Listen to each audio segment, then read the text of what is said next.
Hello everyone, आप सबका स्वागत है मेरे चैनल माई आईवीएफ स्टोरी पर।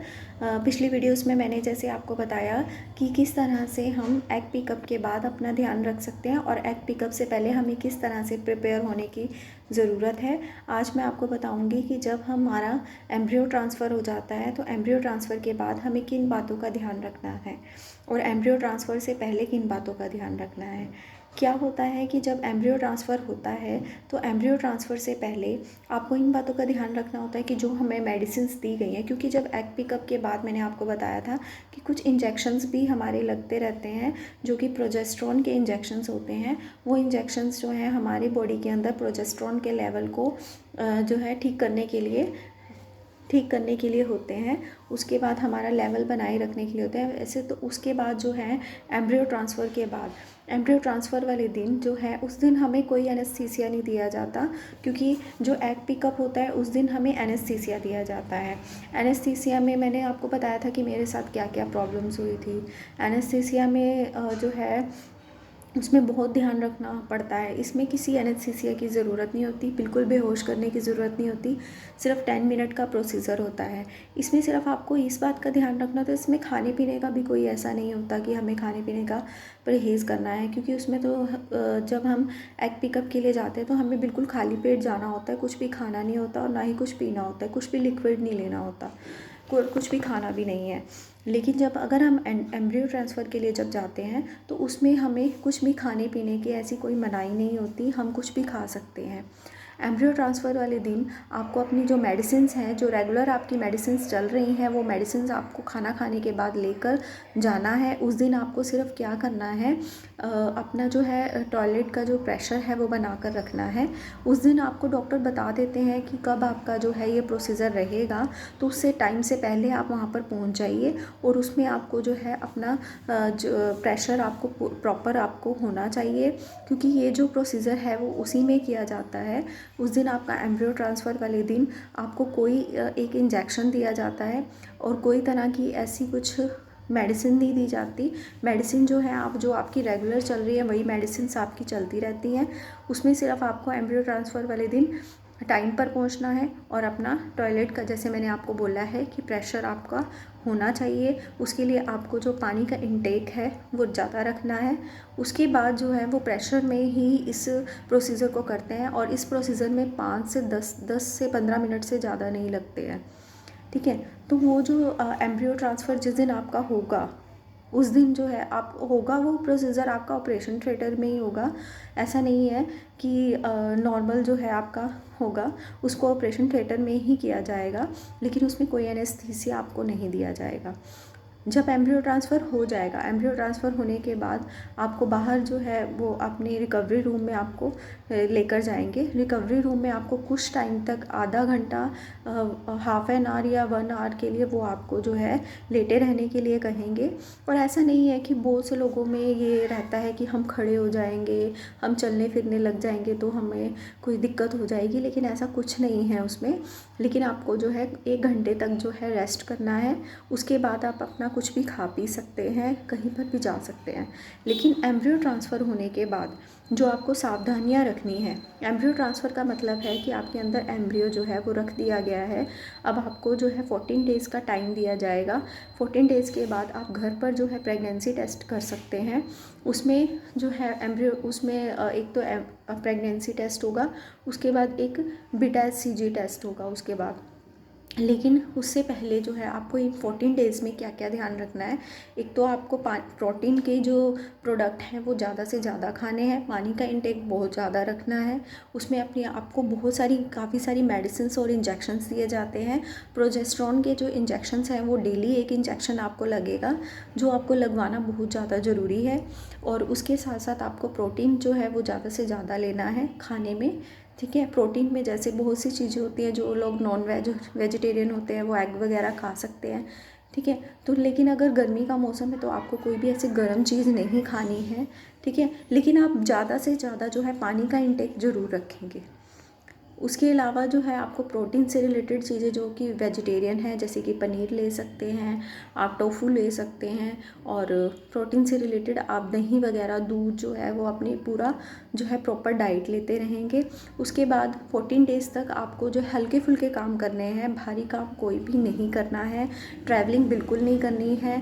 और जैसे कि कोरोना चल रहा है तो कोरोना के लिए आपको बिल्कुल अपना ध्यान रखना है। और कोरोना की जो वैक्सीन है, मैंने तो अभी तक कोई वैक्सीन नहीं लगाई है, मुझे तो डॉक्टर ने मना कर दिया था। लेकिन अगर आप जिस भी डॉक्टर से अपना प्रोसीजर करवा रहे हैं, उस डॉक्टर से आप कंफर्म कर सकते हैं कि मैं कोरोना की जो है वैक्सीन है वो ले सकती हूँ या नहीं ले सकती हूँ, तो वो आप कंफर्म कर लीजिए। उसके अलावा जो है आपको जो इंजेक्शन है वो तो आपके रेगुलर लगेंगे ही। तो आपको जो ध्यान रखना है, एक तो भारी काम बिल्कुल भी नहीं करना है, क्योंकि भारी काम करने से आपके पेट पर जो है वो प्रेशर पड़ेगा, जिससे आपको प्रॉब्लम हो सकती है। क्योंकि ये 14 डेज़ जो है प्रॉपर ध्यान रखने। अगर आप जॉब करते हैं, ट्रैवलिंग वगैरह करनी पड़ती है आपको, तो आप बिल्कुल भी जॉब वगैरह बिल्कुल छोड़ दीजिए। आपको जॉब करने की बिल्कुल भी इसमें बिल्कुल भी नहीं करनी चाहिए, क्योंकि मैं भी जॉब करती थी, मैं टीचिंग की जॉब करती थी। लेकिन मैंने जो है, जब मेरा ट्रीटमेंट स्टार्ट हुआ था, मुझे पता था कि मुझे आईवीएफ करवाना है, तो मैंने तभी अपनी जॉब छोड़ दी थी, क्योंकि उसमें ट्रैवलिंग करनी पड़ती थी मुझे। अगर आसपास भी जॉब है तब भी मैं यही कहूँगी आपको कि आप जॉब बिल्कुल भी मत कीजिए। जॉब के लिए आपको वहाँ पर बैठना, वहाँ पर, क्योंकि ये नहीं है कि सिर्फ आपको वहाँ पर बैठना पड़ेगा। बहुत से लोग ऐसे भी कहते हैं कि नहीं, जॉब अपनी कंटिन्यू कीजिए, अपने काम कंटिन्यू कीजिए, आप घर के हल्के फुल्के काम कर सकते हैं। मैं अपने घर के सारे हल्के फुल्के जो भी खाना बनाना और हल्के फुल्के सभी काम करती हूँ। लेकिन आपको जो है जॉब बिल्कुल भी नहीं करनी है, जॉब आप बिल्कुल छोड़ दीजिए। ट्रैवलिंग जितना हो सके अवॉइड कीजिए, क्योंकि अगर हॉस्पिटल तक जाना है वहीं तक मैं जाती हूँ, उसके अलावा मैं कोई ट्रैवलिंग वगैरह नहीं कर रही हूँ। ट्रैवलिंग आपको बिल्कुल इसमें अवॉइड करनी है। इसमें जो मेन जो है वो मेडिसिन्स का आपको ध्यान रखना है।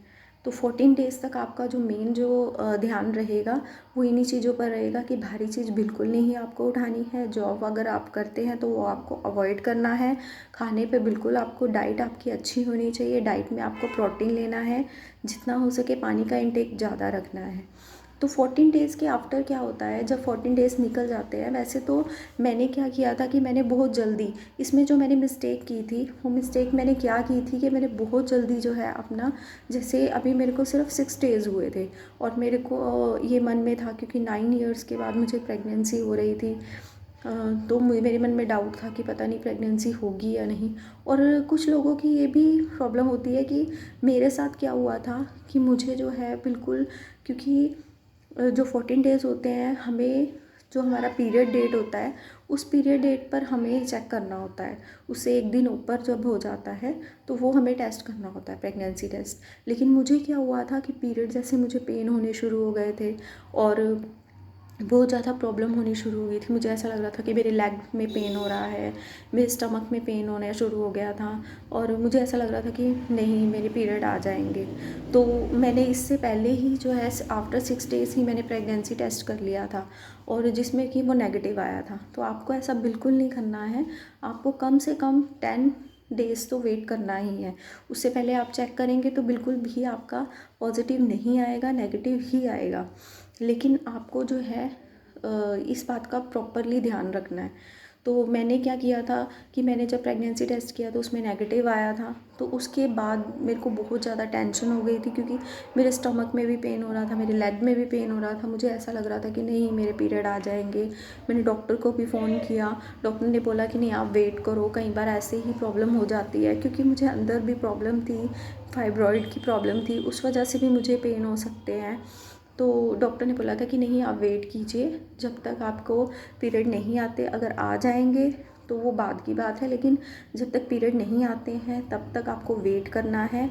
आपको जो है फिर उसके बाद मैंने आफ्टर 4 डेज़, लेकिन मेरा मन नहीं मान रहा था, मैंने फिर से आफ्टर 4 डेज़ फिर से चेक किया तो उसमें मेरा पॉजिटिव आ गया था। और बीटा एचसीजी टेस्ट जो है वो जब आपकी पीरियड डेट होती है उससे अगले दिन ही बीटा एचसीजी टेस्ट कराइए। बीटा एचसीजी टेस्ट का पहले कराने का कोई भी रीज़न नहीं है, कोई भी एक्सक्यूज़ नहीं है कि आप पहले करवा देंगे उसको पहले नहीं करवाना है, उसको बाद में ही करवाना है।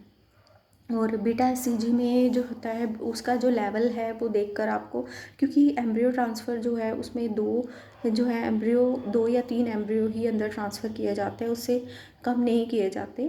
तो ये हमारी बॉडी पर डिपेंड करता है। और एम्ब्रियो ट्रांसफ़र से पहले आपको ये बात का ध्यान ज़रूर रखना है कि जो आपकी एंडोमेट्रियम लेयर है, जो अंदर लेयर होती है, वो उसका ठीक होना बहुत ज़्यादा ज़रूरी है। अगर वो ठीक नहीं है तो आपको इम्प्लांटेशन पे प्रॉब्लम आएगी। तो वो जो है अच्छी होनी चाहिए, उसकी लेयर जो है वो अच्छी बननी चाहिए। तो वो एक इसमें जो है बहुत ही इम्पोर्टेंट रोल प्ले करता है। तो उस बात का आप बिल्कुल ध्यान रखिए। आप डॉक्टर से ये बात ज़रूर पूछिए कि जो मेरी जो लेयर है वो ठीक बनी है या नहीं, क्योंकि उसके अगर कुछ डॉक्टर जो है इस बात का ध्यान नहीं रखते हैं, उसको ध्यान में रखे बिना ही वो एम्ब्रियो को ट्रांसफ़र कर देते हैं। जो अच्छे हॉस्पिटल है वो इस बात का प्रॉपरली ध्यान रखते हैं, लेकिन मैं ये नहीं बोलूँगी कि सभी ये डॉक्टर्स ऐसे हैं, बिल्कुल नहीं। उनको पता होता है इस बात का, क्योंकि डॉक्टर तो ज़्यादा इस बात का ध्यान रखते हैं। लेकिन कुछ ऐसे डॉक्टर हैं जो पैसे के लिए, या कुछ ऐसे डॉक्टर हैं वो ये सोचते हैं कि नहीं, एक बार में अगर नहीं होगा तो सेकंड टाइम वो अटेम्प्ट करने की कोशिश करेंगे ही, थर्ड टाइम में कोशिश करेंगे। तो वो एक रीज़न रह जाता है जो हमें नॉलेज में नहीं रहता। नॉलेज होनी बहुत ज़्यादा ज़रूरी है कि एंडोमेट्रियम की जो लेयर है वो अच्छी बननी चाहिए, क्योंकि अगर हमें नॉलेज नहीं होगी, हम डॉक्टर के पास चले जाएंगे ट्रीटमेंट करवाने के लिए। हमें भी कुछ नॉलेज होना ज़रूरी है ताकि हम उनसे क्वेश्चन कर सकें कि डॉक्टर जो ये प्रॉब्लम है, ये प्रॉब्लम मेरी ठीक है या नहीं है। तो ये पूछना बहुत ज़्यादा ज़रूरी है। तो एंडोमेट्रियम जो लेयर है उसका अच्छा होना बहुत ज़्यादा ज़रूरी है। ठीक है, तो वो डॉक्टर से पूछिए कि उसकी जो लेयर है वो अच्छी बनी है या नहीं बनी है, तभी इम्प्लांटेशन आपका सही हो पाएगा। ठीक है, तो ये आपको डॉक्टर से ज़रूर कंफर्म करना है। उसके अलावा एम्ब्रियो ट्रांसफ़र होने के बाद जब आप प्रेगनेंसी टेस्ट कर लेंगे तो आप अपने डॉक्टर को बताइए, कंफर्म कीजिए उनसे। तो फिर वो आपको आफ्टर 7 जो है डेज़ के बाद आपको बुलाएंगे और चेक करेंगे। 7 डेज़ या आफ्टर 15 डेज़ वो फिर से आपका एक अल्ट्रासाउंड करेंगे।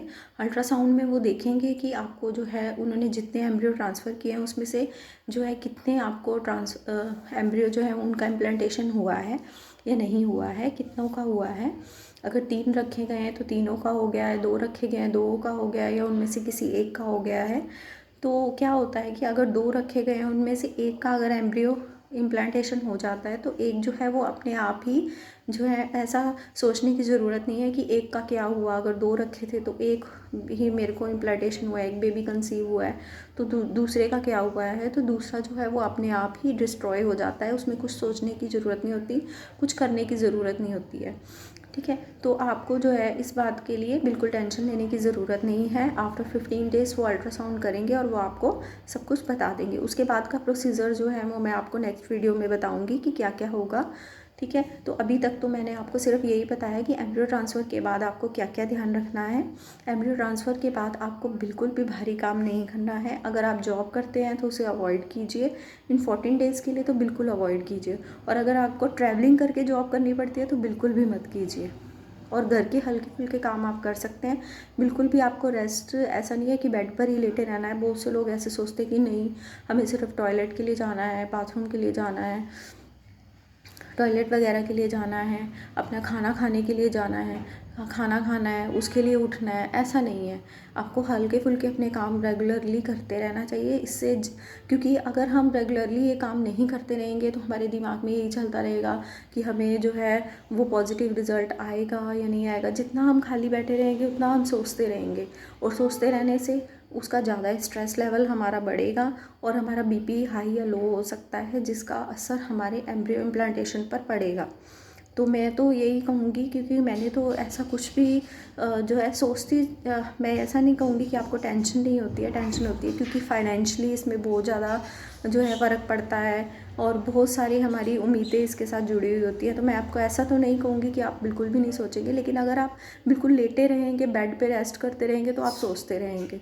तो मैं तो यही कहूँगी आपको कि आप अपना हल्का फुल्का काम करते रहिए, भारी काम बिल्कुल नहीं करना है, ट्रैवलिंग नहीं करना है। तो आप इस बात का ध्यान रखिए। ठीक है, तो नेक्स्ट वीडियोस में मैं आपको बताऊंगी कि उसके बाद मेरे साथ क्या क्या प्रॉब्लम हुई और उसको मैंने किस तरह से अवॉइड किया। तो बिल्कुल भी घबराना नहीं है, टेंशन नहीं लेनी है। तो आप जितना आप पॉजिटिव रहेंगे इसमें सक्सेस होंगे। ठीक है, thank you. Thank you so much. मेरे चैनल को लाइक कीजिए, शेयर कीजिए, कमेंट कीजिए, क्योंकि आप मुझे लाइक करेंगे, शेयर करेंगे, कमेंट करेंगे, सब्सक्राइब करेंगे, आपको नोटिफिकेशन मिलेगा, आप आने वाली मेरी वीडियोस के बारे में आपको पता चलता रहेगा। और जो है आपको मैं सिर्फ यही चाहती हूँ, क्योंकि लोग जितना मैंने इस चीज़ को फेस किया है, मैं बिल्कुल भी नहीं चाहती हूँ कि लोग इसको फेस करें। तो आप इस बात का ध्यान रखिएगा, ठीक है। Thank you.